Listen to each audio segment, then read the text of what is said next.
My name is Sue Plouts and I've owned Beeding News Agency for the last 31 years.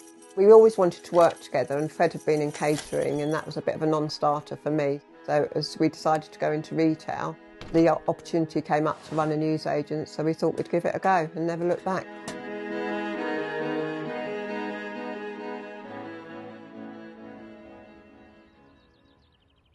When we first started, I used to have 25 paper boys in the morning.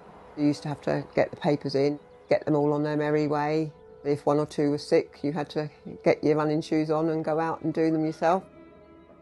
The best bit has been being around young children and being able to see them through the teenage years.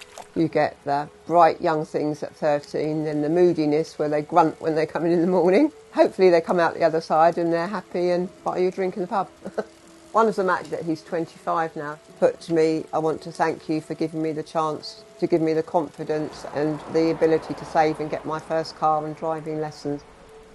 A couple of weeks ago, when the local landlord told me that he used to check who was behind the counter, and if it was Fred, he just got on with it. But if it was me, he'd quietly let his tyres down. He knew I was a soft touch and I'd drive him round his round in the rain. I think Team Beeding News, we all feel part of the community. We all feel we belong and also central in so many people's lives, being the hub of the village. People came in our shop mostly because they always said it was friendly, they always had a listening ear, they didn't always have to buy anything. We were a safe space for all generations, young and old. A few weeks ago somebody said, he was only about 4, and he came up and he said, "Why is it called Fred and Sue's? You're Sue, but who's Fred?" And his mum looked mortified, like I was going to be really upset. I said, "It's fine, it's lovely that you still call it Fred and Sue." It's like 15 years now since he died. The 2 times the team really came together, which I'll always be thankful for, is when Fred was poorly, and also the COVID, mad COVID times that none of us knew what we were dealing with.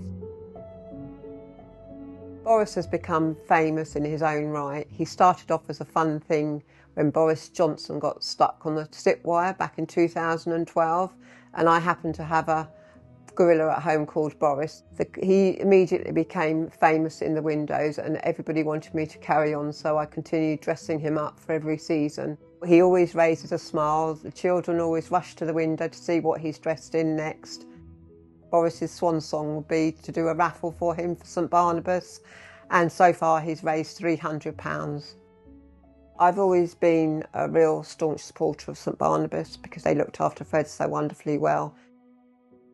I want to emphasise that I wouldn't have be able to raise any of the money if the community hadn't. Whatever I do, whether it's any fundraising, and latterly with the food bank, I have had amazing support, and everybody, whatever I do, they all come together. Beeding has made me believe in myself and finally realise that actually just by being myself I have made a big difference, and that makes me feel so worthy. Upper Beeding has changed over the 31 years I've come, not always for the better, with more cars and more traffic, but it's never lost its heart. The community is always at the heart, and the people. A small gesture goes such a long way, as I've found out. The community initially was so shocked and sad, and I feel responsible for that sadness with my decision, but they've never once blamed me. They're so understanding, and I've been inundated with kindness and cards, and I will never be able to thank you enough and tell you how much that has meant to me.